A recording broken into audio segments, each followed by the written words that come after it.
So we've had this Corsa for a while now, and it's got a really bad knocking coming from the front. Had the car up in the air, checked all the drop links, all the bushes, all the struts and everything, and nothing seems to be wrong. There's no problems with any of the bushes or anything like that. It's all good. So I finally found out where the problem was coming from the other day, and it seems to be the drive shaft. So let's get the car up in the air and I'll show you exactly where. Okay, so now with the wheel off, we can see right inside and we can see all the components. So the drop link, for example, I've managed to get in there, check this, you know, get the crowbar. You can see it coming around now. I'm trying to force things around, trying to get them to replicate the knock.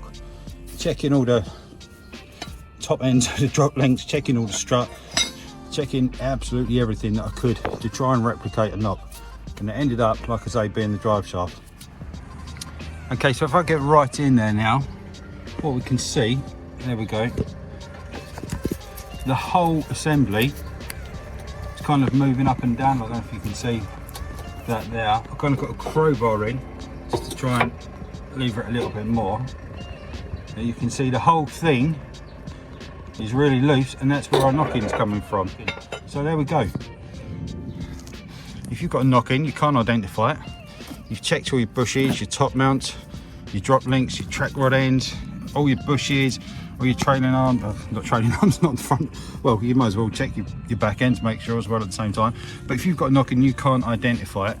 With a Corsa, this Corsa D series, apparently this is a common fault. So there you go. That's what it might be. Hopefully that's useful to someone. I'm going to do a video now about how to replace this. So thanks very much for watching. See you soon. Cheers.